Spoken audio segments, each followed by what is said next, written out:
Good afternoon, everyone, and welcome back to USTA Florida's Here to Serve podcast. My name is Laura Bowen, and I'm the Executive Director at USTA Florida. It's the month of June, and we're kicking things off with one of my favorite topics and two of my favorite people to talk about our USTA Florida Section Foundation. First up on the podcast today, we have Elizabeth DeConti. Elizabeth is currently serving as the president of the USTA Florida Section Foundation. Welcome to the podcast, Elizabeth. Thank you, Laura. Joining Elizabeth today is Donn Davis. Donn also is continuing to serve. He's actually a past president of both the USTA Florida Section and the USTA Florida Section Foundation. He previously served as president, and he's currently serving, I believe, as first vice president on our foundation board. So welcome back to the podcast, Donn. Thank you, Laura. Enjoy being here, enjoying this conversation. Me too. I'm super excited to dive in. So before we get to the foundation, I thought I'd learn a little bit about the two of you. Could each of you maybe share a little bit about your tennis story? And Elizabeth, since you're new to the podcast, I thought I'd start with you. Sure. Thanks again for having me today, Laura. I started playing tennis at age 14. I played high school tennis, played club tennis in college, and then put it down for a while when I went to law school, had my family. And when I moved back to Florida, started playing league tennis. I'm now a USTA league player, and my daughter is also a very active tennis player. And of course, been volunteering for the foundation for the last few years. We're so excited to have you, and thank you for coming back to Florida and coming back to tennis. Donn, would you share a little bit about your tennis story with our audience today? Sure. Well, I started playing tennis about 50 plus years ago. I'm an old guy. And I've been a volunteer for USTA Florida since 1998. As you said, I've served on the section board as the president and also as the section delegate to the USTA, which is another important position on our board. And I've served on the foundation board as a director and a couple of times as a president. And I'd like to say being on the foundation board as a member, as a director, has been one of the most rewarding things I've done in tennis in my career. Well, we're very fortunate to have you, and you keep serving, which is wonderful to us because we benefit so greatly from your knowledge and experience, which is kind of my next question. So I'm going to stay with you, Donn, for a minute. Let's start with a little history on the foundation. Why do we have a foundation, and why was it created? Well, the foundation was created in 2004, and the mission of the foundation is changing lives through tennis. The foundation is the giving arm of USTA Florida, and it's a 501c3, so tax-deductible donations are welcome. And it provides financial support to all kinds of organizations around the state that help people of all ages and all descriptions, all abilities, to improve their health and quality of life through this great game. It's the part of the section that is the giving arm, as I said, and we're outward looking to try and help grow tennis in the state of Florida. That's awesome. And I think some people are kind of surprised when they think of USTA Florida, which I think sometimes they think of us as sort of one thing, that we're leagues and tournaments, right? That's what we do. And I think sometimes people are surprised to hear, hey, we have this entire foundation that is a giving arm that actually helps provide opportunities for people to play the sport that maybe wouldn't otherwise have it. So that gets me to my next question. I'm going to come to you, Elizabeth, for this one. So thinking about where the foundation is today and this incredible growth of tennis that we're having in the state of Florida right now, how does the foundation's work impact those opportunities to play tennis at the grassroots level? Yeah, Laura, we've been so lucky over the past few years that the foundation has really grown and evolved. So we've expanded the reach of what we do for tennis in Florida. The foundation has 3 strategic priorities where we focus our attention. One is our license plate program, which supports our mission of changing lives through tennis. The second is finding new communities and applicants to apply for the grants that we offer. We want to help even more people than we already have, and we want to look to new communities to do that. And the third priority that we might talk about a little more this afternoon is embarking on facilities grants. This is something that's important to the section and that historically we've not done, and we want to start that. And of course, in addition to all of those things, we're doing the things that historically we've always done. We're supporting Special Olympics. We're supporting communities of people who may not have access to tennis, and we're creating opportunities for them to play.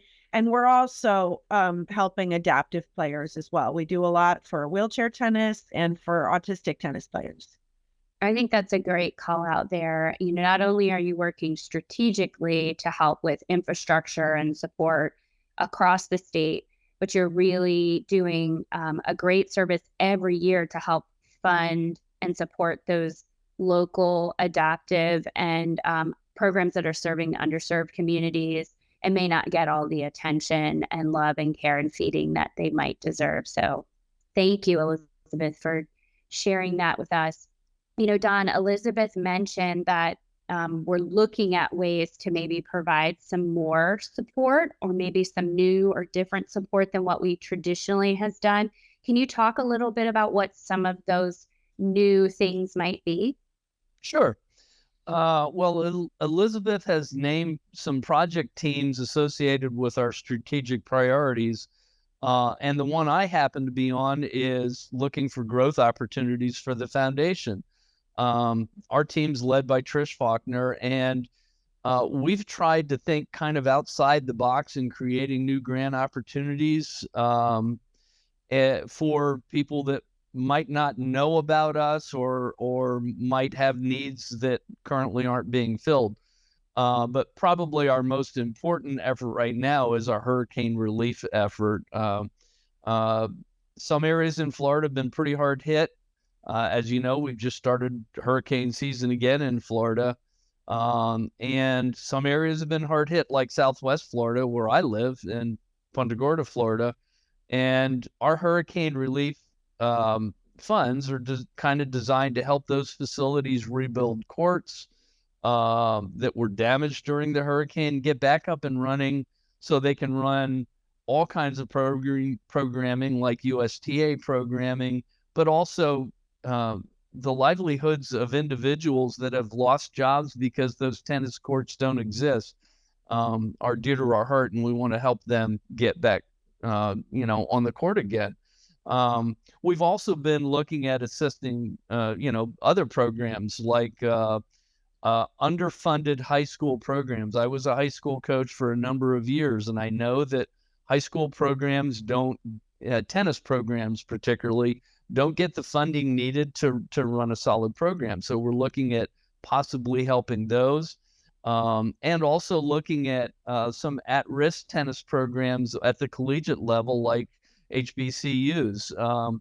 We'd hate to lose any tennis programs around the state of Florida just because colleges can't fund those programs. So maybe we can help in that way. So we're always looking for new and different ways of helping to grow tennis in Florida. Thank you for sharing that, Donn. I think it is important for people to know that your group and the board is so active on whenever someone comes that maybe doesn't fit into a box we already have. You all are constantly looking for, like, how can we change the box? How can we expand the box? Maybe we just need to do away with the box. I mean, you guys are doing that so often. And I think, people may not know, part of the reason we do this podcast is sort of pull back the curtain a little bit and say, hey, this is what's going on. And so it's super exciting to hear what you did with hurricane relief, was you sort of expanded the box. And then with things like HBCUs and the other efforts like high school that you mentioned, is looking at, hey, maybe we need to rework this box or build a different box. So thank you for doing that work. And I'm very excited to see what comes out of that project team. I did want to touch on hurricane relief for a minute. Could each of you maybe share a little bit about why that fund is important for us to maintain, and then how we're using it to actually help those facilities that were impacted by the recent storm? So Donn, since you sort of kicked this off, I'll stay with you, and then maybe Elizabeth, you can add to it. Sure. Well, what we have found is for some facilities that may have been underinsured or possibly not even insured at all for tennis courts. Those courts could be lost forever if there wasn't some kind of an assistance to help get them back up and running. There has been so much destruction. I live in Southwest Florida and took a ride around some of the areas that were hardest hit, like Sanibel Island, for instance, and it's just devastating. I counted over 10 tennis courts that have no fences, no net posts, no nets, no anything, actually parking cars and trucks on them and stuff. We've got to help try and get those courts back in service again, and to get tennis programming going, but to help those providers get back on the court and have a livelihood again. In the next week or so, we'll be visiting the Lee County Park and Rec folks, and 7 different parks that have had damage that we're going to take a look at, get the USTA involved. In fact, I think they're already involved in the upfront stuff, so that we can get those tennis courts at the parks rebuilt and get programming going again on them. It's vitally important. Yeah, and that's well said, Donn. And I think some people might be thinking, well, why does it take so long? But you've mentioned previously something really important that was important to us, is we understand that in the communities hardest hit, a lot of times tennis isn't the first thing that they're working on. They're working on infrastructure, roads, and electricity, and those kinds of things. So a lot of the work we've been doing while they're working on those things is just collecting as much information as possible, so that when they're ready to invest or reinvest, that we have the ability to help. So I know you've been really active in that process, and I think that we're in a great spot now to be able to provide support. Elizabeth, can you talk a little bit about that hurricane relief side, and maybe why the fund is so important for us to maintain year round, not just like, let's start it when there's a hurricane? Yeah, absolutely. So Laura, as you know, the way that this evolved was reactionary, right? We had this terrible storm season last year that caused so much damage that Donn alluded to. And so we mobilized ourselves to get out of that box and to try to see if we could help. Because, right, as you know, COVID resulted in exponential growth of our playing population here in Florida. And we were tight on court inventory as it was. All of our players need places to play. And so we can't afford to lose any court space. So we've just got to help wherever we can to increase and protect and repair the courts that we have. So, touch wood, I hope that last year's hurricane season is atypical, right? But hurricanes are a reality of living in Florida. Mm-hmm. And so what we realized is that we can create an infrastructure at the foundation where we review these grants on a rolling basis. So, we have already approved one from last year. There are, 5 or 6 more in the hopper under review right now. We've been, as you well know, in great partnership with the staff who is doing a lot of the due diligence on these requests, and then the board reviews them as well. And so we've refined a great process for bringing these grants to the table and reviewing the applications and getting relief out the door. What we realized in coming up with that process is that this should be a rolling procedure. Unfortunately, as I said, storms aren't going away, and we need every bit of that tennis real estate. And so our goal is to get the word out to let people know that these applications come in anytime. They don't have to be immediately after a hurricane. They do have to relate to some type of hurricane damage, but there's no deadline for getting them to us, or we can accept them as they come. So we're very much looking forward to this as a new focus area for our efforts. I love it. It's been really great to work on, and we've learned a lot about how we can be of better assistance to municipalities in particular that really many of them have struggled to rebuild, but also, in some ways to the private sector when possible. Looking beyond hurricane relief, Elizabeth, I'd like to stay with you for just a minute.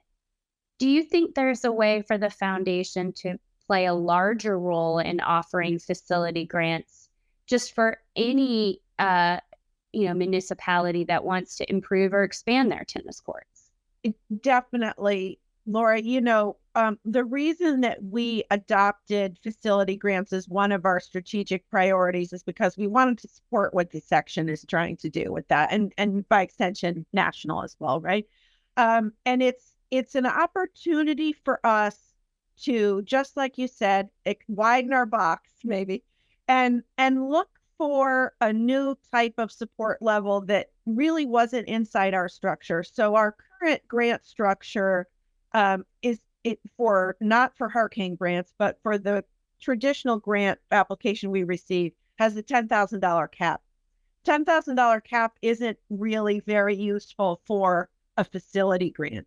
And we recognize that there is a need for that. So what we're doing at the foundation level is thinking about how we can support the section's desire to work on facility grants. Because if you think about it, we're the perfect arm to do it, right? This is what we do. We're reviewers of requests. We do the due diligence. And again, this is consistent with everything else we're trying to do, which is protect the sport in Florida and make sure that our players have enough places to play. It's very well said. And I know we're going to talk about this a little bit more, and maybe toward the end of the year, be able to announce some facility grant promotions or projects coming soon. So stay tuned for that. We'll have to do another podcast later this year. My last question is for both of you, and it is, if there was one thing you would want our audience to know about the Florida Section Foundation, what would it be? I'll start with you, Donn. Well, simply put, that financial assistance is available in the state of Florida for things like tennis equipment, which includes wheelchairs. We have a wheelchair program, and tennis programming to nonprofits and public facilities in the state of Florida. We do our best to get the word out, but we continue to find areas that don't know about us and don't know about the funds that are available. And we need to get the word out best we can. So word of mouth is good. If somebody gets a grant, tell their neighbor about it, and let's get the word out that we have these funds. We have a board that's ready to review these grant requests, and let's give away some money. Elizabeth, what would you add? What's one thing you would like our audience to know about the foundation? Laura, thank you for that. I think I want to use this platform to talk about the license plate for a few minutes, just because there are so many tennis players in Florida who are very active, who still don't really know what our tennis plate does. So the tennis plate in Florida is really the primary source of revenue for the foundation. It supports our mission of changing lives through tennis. And so if you are a supporter of tennis in Florida, please get one. It's easy to do around your birthday when you're doing your registration. 90% of what we collect from those plates goes directly to the causes that you've heard about today on the podcast. And so highly, highly recommend that you get one. But I can't say it often enough, just because when I go out and talk about the license plate, a lot of people think it's just for people who like tennis, which of course it is, but it has a very important purpose that is directed to our mission. Love that. And just to echo that, I have the plate on my vehicle. I love my plate. We also have a Roundup app. So for those of you like me who are more of like a set it and forget it person, I think that's another way you can give. But the plates are so important. And for all information about the plate and about the foundation, it's super easy to find it all. You just have to go to USTAFloridaFoundation.com. Very easy to remember, USTAFloridaFoundation.com. And you can find all the information on how to get your plate and all the great work that the foundation does. Donn, Elizabeth, thank you both so much for joining me on the podcast today. I can't say enough how much we appreciate the volunteer work that you do and how wonderful it is to have you as great sister partners to the section and the strategic work that the section does. So thank you both for joining me today and all you do. Our pleasure. Thank you. You're quite welcome. Thanks for having us. For those of you who are listening to the audio-only version of this podcast, be sure to visit USTA Florida's YouTube channel where you can see the full video version of this episode and all episodes. And of course, for all episodes of the Here to Serve podcast, including upcoming topics and dates, visit USTAFlorida.com/here to serve. And mark your calendar for June 21st, which will be the 100th episode of the Here to Serve podcast. We'll have some special guests in store for that podcast. It'll be a great one for the record books, so you won't want to miss that. And thanks for tuning in, and have a wonderful day.